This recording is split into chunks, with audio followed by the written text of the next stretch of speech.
Olá, boa noite. Estamos aqui no nosso último episódio da série A Espera de Belém. Então foram 7 episódios, você comigo aqui no podcast, e hoje é o último episódio. E ele vem, cheio de coisas boas. Além da carta da nossa convidada, no dia de hoje, nós vamos ter um testemunho de uma das espectadoras aqui do podcast. Ela me enviou por e-mail há algumas semanas e eu vou ler hoje para vocês. Mas antes, eu tenho que lembrá-los. Aqui embaixo tem o meu e-mail, pequenaviadamaternidade@gmail.com, onde você pode mandar para mim a sua história, o seu testemunho, ou também alguma pergunta para ser respondida no podcast. Além disso, eu tenho acesso ao WhatsApp, onde tem um grupo em que eu abro, sempre após um episódio, para quem quiser partilhar, falar ali um pouco do que Deus fez, ou algo realmente ali do seu dia a dia que você queira partilhar lá no meu WhatsApp. E caso você não consiga acompanhar aqui direito, pelo YouTube, também tenho acesso ao podcast lá no meu Spotify. Então, antes de eu começar a ler a carta, eu quero ler a frase de um santo para vocês. É uma frase de São Jerônimo. Feliz o homem que tem Belém em seu coração e cujo coração Cristo nasce todos os dias. Então, como durante esses 7 episódios da Espera de Belém, nós fomos nos preparando, fomos vivenciando um pouco da gestação de Nossa Senhora com as cartas. Aqui no dia de hoje, eu convido a você a fazer com que o seu coração seja esse Belém, para que a esperança nasça, para que Jesus nasça todos os dias. E antes de nós começarmos a ler a carta, como sempre, temos a nossa oração. Em nome do Pai, do Filho e do Espírito Santo. Amém. Vinde, Espírito Santo, enchei os corações dos vossos fiéis e acendei neles o fogo do vosso amor. Enviai o vosso Espírito e tudo será criado e renovareis a face da terra. Oremos, ó Deus que instruíste os corações dos vossos fiéis com a luz do teu Espírito Santo, fazei que apreciemos retamente todas as coisas segundo o mesmo Espírito e gozemos sempre da sua consolação por Cristo, Senhor nosso. Amém. Então, que o dia de hoje, Espírito Santo, nessa noite a gente já comece a vivenciar o nascimento do menino Jesus, que se dará no dia de Natal. Então eu já peço que o nosso coração seja esse Belém que José e Maria vão e que ali nasce o pequeno menino Jesus, em uma manjedoura, um estábulo, em meio aos animais, com a luz do luar. Então eu peço que neste momento os nossos corações estejam preparados para o nascimento do menino Deus. E que nós possamos estar atenta durante esses próximos dias ao que o Senhor quer de nós, ao renovo, a conversão do nosso coração. Amém? Vamos para a carta? Olá, boa noite, salve Maria. Espero que todos estejam bem. Meu nome é Andressa Gonzalez, tenho 33 anos e sou casada com Lucas Gonzalez. Estamos há 3 anos casados no religioso e juntos 13 anos. Temos 8 filhos. Os 2 mais velhos são do primeiro relacionamento. E atualmente estou grávida do 8º. São 6 meninas e 2 meninos. Nasci em um berço católico não praticante. Conforme foi chegando a adolescência, acabei me afastando ainda mais do pouco que fazia para Deus. Minha conversão aconteceu em 2022, quando quase perdi minha família para o inimigo. Fomos convidados a participar da Semana da Família na Paróquia São José. E ali Deus restaurou a nossa família. A partir disso, decidimos viver a abertura à vida. Se eu não me engano, um mês depois, descobri minha gravidez da Antonella Giana e em dezembro nos casamos na igreja. No parto da Antonella tive bolsa rota e foi ali que Deus se fez ainda mais presente nas nossas vidas, mostrando que nunca nos deixa sozinhos. Sem dúvida, a chegada dela nos levou a buscar mais, a conhecer e nos aproximar dos santos. Em 2024, descobri outra gestação, e para nossa alegria e surpresa, era o menino José Rafael. Antes de eu continuar, gostaria de falar para vocês que, como a Andressa disse, são 8 filhos, né? Só que desses 8 filhos, as 6 primeiras foram mulheres. Então, o José Rafael foi o primeiro menino. Então, imagina só, foi uma surpresa realmente para todos que estavam ao redor, para a família, uma baita de uma surpresa. A partir daí, sempre fico me perguntando como Nossa Senhora lidava com cada situação, desde a gestação até a fase adulta de Jesus. porque nós passamos pelas mesmas experiências. Os enjoos da gestação, as dores, o parto. O parto do José Rafael, considerando minha vida de fé hoje, foi o mais tranquilo. E agora, mais uma vez, assim como Nossa Senhora, estou novamente à espera de mais uma vida preciosa que Deus nos confiou. Muitas coisas mudaram em nossa casa, tanto fisicamente quanto espiritualmente. Sem dúvidas, a cada vida que Deus nos confia, tudo muda. Sempre desejamos mais a presença dele.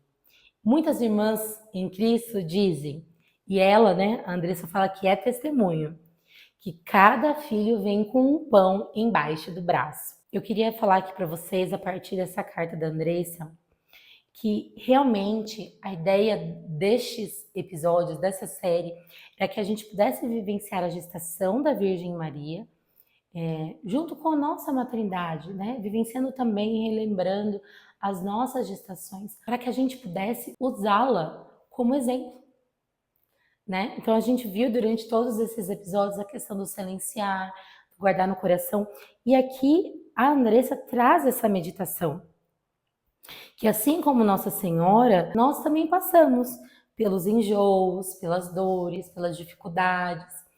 E ela é um grande exemplo que a gente pode buscar, então, quando estiver no dia a dia em casa. Então, um filho desobedeceu, o que Nossa Senhora faria neste momento? O Espírito Santo me mostra o que a Virgem Maria faria neste momento. Ou então, por exemplo, alguma situação entre você e o seu esposo, o que Maria faria nessa situação? Então, que a gente possa, a partir desta série, buscar ser mais próximos do Espírito Santo de Deus, mas também da Virgem Maria, para as nossas atitudes como mães, esposas, servas e filhas de Deus, e para toda a nossa comunidade, todos que estão ao nosso redor. Como a Virgem Maria seria uma amiga, como ela seria uma esposa, uma mãe, uma serva. É isso que eu quero deixar para vocês. E antes de nós irmos para o testemunho, eu quero que você abra sua Bíblia em Lucas, capítulo 2, versículo do 1 ao 20. Naqueles tempos apareceu um decreto de César Augusto, ordenando o recenseamento de toda a terra. Esse recenseamento foi feito antes do governo de Quirino na Síria. Todos iam alistar-se, cada um na sua cidade. Também José subiu da Galileia, da cidade de Nazaré, a Judéia, a cidade de Davi, chamada Belém, porque era da casa e família de Davi, para se alistar com sua esposa Maria, que estava grávida. Estando eles ali, completaram-se os dias dela, e deu à luz seu filho primogênito, e envolvendo em faixas, reclinou-o num presépio, porque não havia lugar para ela na hospedaria. Havia nos arredores uns pastores que vigiavam e guardavam seu rebanho dos campos durante as vigílias da noite. Um anjo do Senhor apareceu-lhes e a glória do Senhor refugiou ao redor deles, e tiveram grande temor. O anjo disse-lhes: Não temais, eis que vos anuncio uma boa nova, que será alegria para todo o povo. Hoje vos nasceu na cidade de Davi um Salvador, que é Cristo Senhor. Isso vos servirá de sinal. Achareis um recém-nascido envolto em faixas e posto numa manjedoura. E subitamente ao anjo se juntara uma multidão do exército celeste, que louvava a Deus e dizia: Glória a Deus nos mais altos dos céus, e na terra paz aos homens objetos da benevolência. Depois que os anjos os deixaram e voltaram para o céu, falaram os pastores uns com os outros: Vamos até Belém e vejamos o que se realizou e o que o Senhor nos manifestou. Foram com grande pressa e acharam Maria e José, e o menino deitado na manjedoura. Vendo-o, contaram o que lhes havia dito a respeito deste menino. Todos os que ouviam admiravam-se das coisas que lhes contavam os pastores. Maria conservava todas essas palavras, meditando-as no seu coração. Voltaram os pastores, glorificando e louvando a Deus por tudo que tinham ouvido e visto, e que estava de acordo com o que lhes fora dito. Palavra do Senhor, graças a Deus. Então, essa passagem nós vamos ver, né, na véspera de Natal, no dia de Natal, que é o nascimento do nosso Salvador. E enquanto eu meditava essa passagem, o Senhor traz ao meu coração para que nós possamos buscá-lo na simplicidade. Pensa só, um Deus que é onisciente, ele sabia onde ele iria nascer e ele quis. Ao mesmo tempo que ele quis ter esse corpo que é perecível, que é muito vulnerável às situações, ao calor, ao frio, a machucaduras, às dores. Ele quis. Da mesma forma que você, que é um ser humano, ele quis ser um homem, ele também sabia e ele quis nascer no mais simples, num estábulo, ficar ali envolto em faixas numa manjedoura, com a luz do luar. E nessa noite, ele vem nos convidar a encontrar com o menino Jesus nessa simplicidade. No Natal, acabou que virou ali uma festa gigantesca, que as pessoas comem, bebem, e tem cardápio disso, daquilo. Aqui na minha casa a gente comemora, o Natal normalmente é aqui mesmo, né? Une as duas famílias, tanto do meu lado como do lado do meu esposo. E é uma festança, para poder comemorar ali a chegada da esperança, que é o menino Jesus. Mas lembre-se, pode ser que você não tenha uma ceia de Natal, pode ser que você não consiga estar com muitas pessoas, pode ser que você tenha apenas a possibilidade de ter ali um prato de comida, mais simples possível.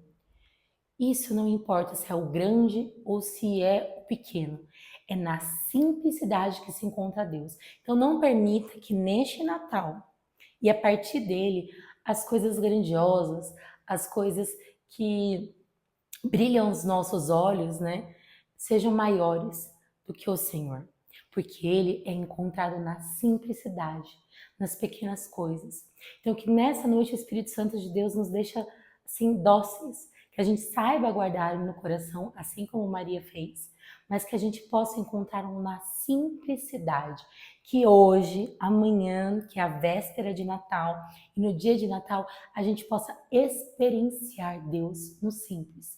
Então, eu convido você na Santa Missa poder prestar atenção nos cânticos, na liturgia, na homilia do Padre, e que você vai encontrando com o menino Jesus. Nessa simplicidade das falas, das músicas, da leitura, para que o seu coração realmente seja Belém, para que seu coração realmente seja manjedoura em que o menino Deus irá ficar. Que o seu coração seja Belém, assim como disse São Jerônimo, para que o menino Jesus nasça não só no Natal, mas todos os dias. E eu convido você agora a ficar aqui mais um pouco para ouvir o testemunho da Érica. Vamos lá? Oi, Carol, a paz. Sou Érica, tenho 40 anos, casada há 11 anos, mãe de 3 filhos na terra e 5 no céu. Em abril do ano passado, quando estava com 29 semanas de gestação, tive uma hemorragia fortíssima e fiz uma cesariana de emergência. Estava com acretismo placentário.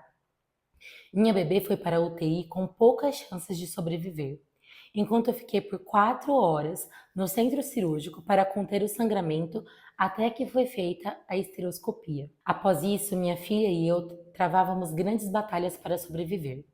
Eu tive uma lesão no ureter que foi descoberta 10 dias após o parto. Minha filha teve sangramento intracraniano no grau mais severo.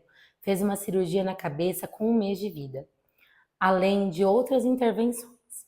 Ela ficou quase 3 meses na UTI e quando teve alta, o diagnóstico era de um desenvolvimento muito comprometido. Eu fiquei usando sonda por 8 meses, 2 sondas por algumas vezes, acamada e aguardando a cirurgia para religar o ureter, que poderia não ser bem sucedida e acarretar a retirada de um dos meus rins. Foram dias muito difíceis, muito mesmo, mas fomos cercados pela oração de muitos amigos e familiares. Dias antes da cirurgia, que definiria a minha melhora, o médico disse que eu já deveria deixar autorizada a retirada do meu rim. Achei aquilo estranho e pedi oração específica por isso. E com 2 dias de oração, fui informada que toda a equipe médica que cuidava de mim havia sido desligada do hospital. Vi ali uma resposta de Deus. Chegou uma nova equipe e um médico abençoado me atendeu. A cirurgia foi um sucesso e não foi necessário retirar meu rim. Sofia, minha filha, que está com 1 ano e 7 meses, segue se desenvolvendo bem e surpreendendo os médicos que a atendem, mesmo usando 2 válvulas em sua cabecinha. Tentei resumir bastante, Carol. Vivemos muitas coisas. Nossa família foi provada no fogo muitas vezes, mas a Sagrada Família nos sustenta E meu desejo de contar esse testemunho é para lembrar as pessoas que os milagres de Deus seguem acontecendo, não estão no passado. Abraços. Gente, essa carta, testemunho da Érica, ele vem assim com muita força na simplicidade, assim como eu falei com vocês. Ela estava ali passando por uma situação muito difícil. A bebê dela nasceu muito prematura, com 29 semanas. Vocês viram que ela precisou retirar o útero devido à hemorragia que ela teve. E muitas das vezes a gente poderia ali ter essas situações como motivo de reclamação, como motivo de murmúrio, mas ela se utilizou desses momentos para se aproximar de Deus, para buscar a Deus na circunstância dela. Ela permaneceu ali em oração, permaneceu ali posicionada. Se a gente for ver no testemunho dela, quando ela sentiu um incômodo com o que o médico havia falado, ela ficou em oração específica, como ela disse, pela cirurgia dela. Então ela se posicionou, ela teve estratégia de oração. Ela podia estar ali, meu Deus, eu vou perder um rim, nossa. Ai, o que vai ser? Não, ela se posicionou e Deus deu a resposta tirando toda a equipe médica e vindo uma nova equipe, a qual foi excelente a cirurgia e eu creio, né, que estava ali mais aberta ao Espírito Santo de Deus. Então, com esse testemunho, a gente pode tocar. Nós temos que nos posicionar em oração, que nós podemos encontrar a Deus nas nossas dificuldades, nas nossas dores, nos nossos sofrimentos, no simples. E por fim, que o milagre é possível. O milagre não ficou só quando Jesus curou o cego, quando ele curou a mulher que tinha o sangramento ininterrupto. Deus faz os milagres hoje, 2025 anos após o nascimento de Jesus, ainda assim podemos tocar milagres, podemos testemunhar milagres. Então você aí que está pedindo o seu milagre, que tem rezado há muito tempo, creia que será feito, mas no tempo de Deus. Aproveite esse período que não chega esse milagre para você se aproximar mais dele. Pense que ele está dando a oportunidade de você ser íntima dele. Diante de vir o seu milagre, que às vezes você tendo, você vai se vangloriar, você vai esquecer dele. Não, ele te quer primeiro. Então busca Jesus. Nada mais propício do que o Natal. O Natal é o nascimento do Deus, como eu disse para vocês. E ele é um Deus tão simples, que se a gente for parar para pensar, tem muitos aspectos assim que eu fico pensando, né, da vida de Jesus. Ele, no ventre de Nossa Senhora, foi até Belém, ali no jumentinho, né? E foi um jumentinho também que o carregou para entrar em Jerusalém, antecedendo ali a sua paixão. Se a gente parar para pensar, esse Deus, ele escolheu ser filho de um carpinteiro. Então, o trabalho das mãos do pai dele, e que ele mesmo aprendeu, era com a madeira. O sustento da família de Nazaré, da Sagrada Família, era através ali do ofício com a madeira. Mas foi esse madeiro também que o crucificou. O madeiro que permitiu que ele morresse para nos salvar. Então, o que nós vivemos hoje, do nascimento de Jesus, ele é o início daquilo que nós vamos glorificar no domingo de Páscoa. Então não é um nascimento à toa, tanto que ele faz um marco, né? Antes e depois de Cristo. Ele marca a história. Então mesmo quem não acredita em Jesus, ele tá assim na cara, porque sabe que nasceu, sei lá, 1991 anos após o nascimento de Jesus. Então não desperdice. Deus se fez carne. Deus irá nascer no dia 25. E ele escolheu no simples. Tanto que a coroa que ele vai usar lá na sua paixão não era de ouro, era de espinhos. Então, permita-se que neste Natal seja um marco na sua intimidade com Deus, na sua intimidade com Jesus, e que todos os outros dias ele continue nascendo no seu coração, assim como disse São Jerônimo. Então, contemple. Já contemple o milagre no Natal, na sua casa, porque Deus nasceu para nós, e isso é um milagre. E ele fará nova todas as coisas e muito mais na sua vida, na minha vida e como fez na vida da Érica e como tem feito na vida da Andressa. Eu até penso, gente, a Andressa, ela tá no final da gestação. Já pensou se o bebezinho dela nasce justo no dia de Natal? Seria tremendo, né? Se nascer, eu conto para vocês. Vou falar para a Andressa, posso contar? Se ela deixar, eu venho contar para vocês. Mas é isso, era essa meditação que eu queria trazer para vocês. Eu quero desejar um incrível Natal, que nele possa estar no centro da sua casa, seja você com seu marido, ou seja você com toda a sua família, com todos os seus amigos, que o centro seja o menino Jesus. Que você possa trazer para as pessoas que não conhecem a alegria de ser de Deus, a alegria de ser Belém para que Jesus nasça. Amém. Que noite. Que nosso coração esteja realmente preparado para o dia 25. E eu quero agradecer você que me acompanhou até aqui, também a Andressa e a Érica por trazerem o sagrado delas para nós nessa noite. E eu tenho um recado extremamente importante, porque semana que vem será o último episódio do ano. E esse episódio do ano é uma prática em que eu aprendi com a minha mãe, que eu quero trazer com vocês, para que você possa agradecer o ano que nós estamos, né, 2025, mas entregar nas mãos de Deus o ano de 2026. Então vai ser um momento assim muito especial, um momento assim de virada de chave, sabe? Para a gente poder realmente ir se posicionando. Que o ano seguinte seja um ano que nós tenhamos ali o total sentido das nossas ações, seja na nossa oração sendo posicionada, seja na nossa maternidade, seja no nosso trabalho, que sejamos mulheres cheias do Espírito Santo de Deus e sábias. É isso que eu desejo para você e também desejo para mim. Então não perca, semana que vem vai ter carta sim, vai ser a carta da minha mãe, isso mesmo, porque foi ela que me ensinou essa prática que eu quero dividir com vocês. Então, dia 30 de dezembro, às 9 horas, aqui no podcast, nós vamos ter o nosso último episódio do ano. Então, muito obrigada. Então, se você gostou, compartilhe esse vídeo, se inscreva aqui no canal, comente também e, mais uma vez, não se esqueça, a maternidade é a sua pequena via de santidade e um Feliz Natal. Fiquem com Deus. Tchau, tchau.